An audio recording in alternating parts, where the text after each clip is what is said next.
Hey friends, welcome or welcome back. My name is Shannon, and today we are going to talk about some selections for Hispanic Heritage Month. Starting September 15th through October 15th is a celebration of Hispanic and Latino cultures and the contribution that these communities have made here in the United States.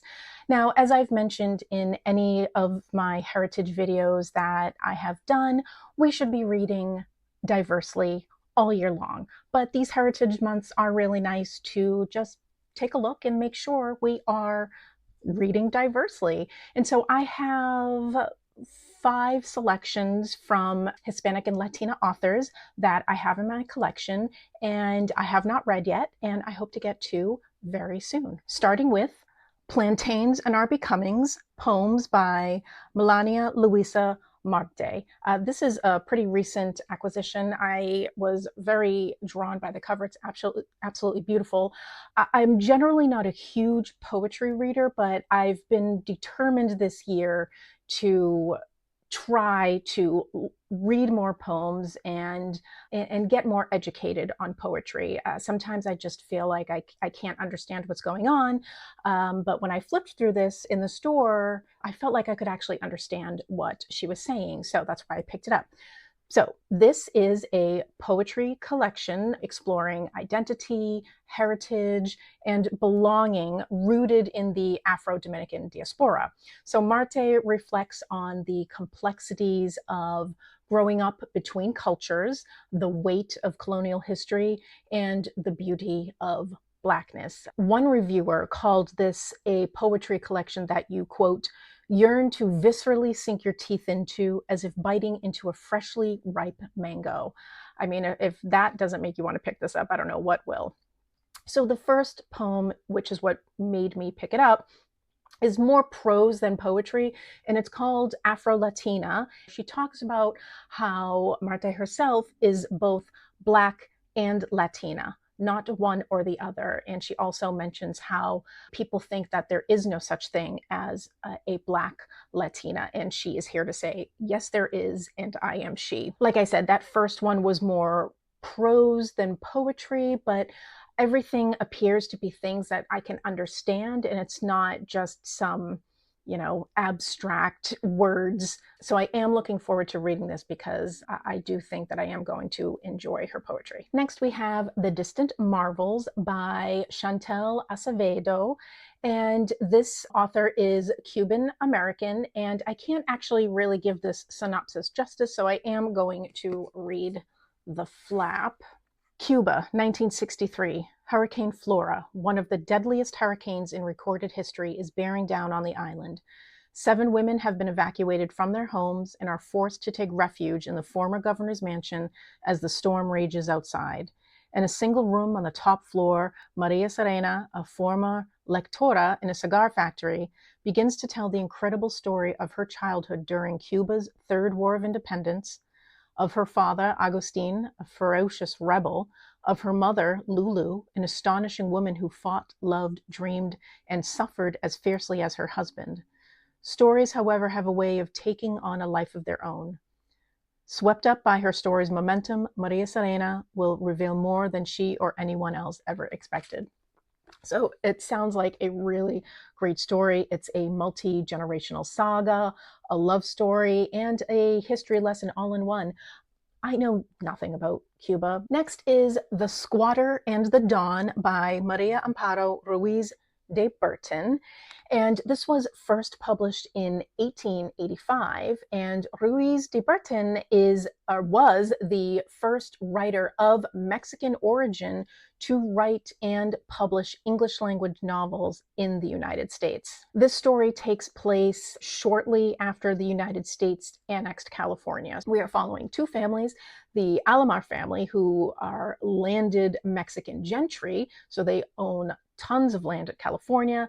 And then we have the Darrell family from New England who, have moved west. They seek to get hold of that Alomar land via some discriminatory U.S. laws that have some loopholes that allow people to just straight up take lands that belong to other people. U.S. is really good at just taking land from other people. We've got a young son of the Darrells who falls in love with a young daughter of the Alamars, and I'm sure nothing tragic is going to happen here. We got a little bit of a Romeo and Juliet situation, so we'll see what happens. And this story is blending themes of love, land disputes, and cultural conflict. The novel highlights the injustices faced by Mexican Californians after annexation, and it is essentially a critique of corporate greed, racism, and America's expansionist agenda. So this is going to be a really good read. I'm very excited for this one.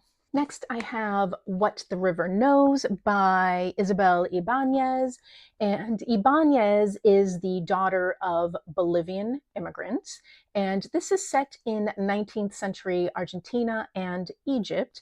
And we are following Inez Oliveira, a young Bolivian woman living in Buenos Aires, as she travels to Egypt after the mysterious deaths of her archaeologist parents. Her parents have left her an enormous fortune and a mysterious guardian, as well as a golden ring sent to her before they died.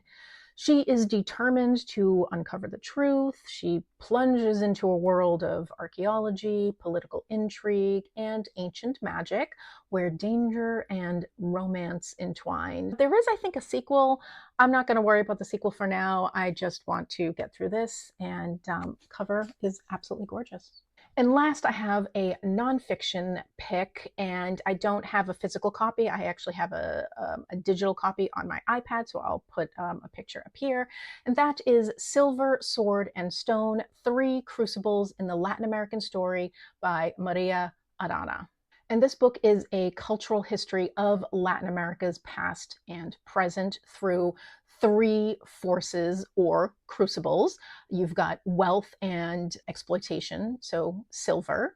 You have violence and conquest, sword, and then faith and ideology, stone. So silver, sword, and stone, wealth, violence, and faith. Aranas blends storytelling with historical analysis, and she weaves the stories of ordinary people and iconic figures to show how colonial legacies, cycles of violence, and cultural resilience have shaped the region across centuries. I have a feeling that this is going to be similar to Isabel Wilkerson's The Warmth of Other Suns, where she takes the stories of 3 real people and then weaves their stories into the historical movement that was the Great Migration. So Arana here is weaves through history the stories of a real Peruvian mining family, a Cuban expelled to the US as a criminal, and a Jesuit priest. So we have 3 people's stories being weaved into historical events. So I think that's going to be really, really interesting, and I am very much looking forward to checking that out. So that is all I have for you today. 5 selections for Hispanic Heritage Month by mainly Latina authors. We've got some poetry, we have some history, maybe a little bit of a magical fantasy situation going on, as well as a classic. And these books celebrate identity, memory, resilience, storytelling, all of the things. So have you read any of these? Let me know. I would love to hear from you. And what are your selections for reading Hispanic and Latino literature? Please let me know. I would love to hear from you. Thank you so much for joining, and I hope you have a great day. Bye.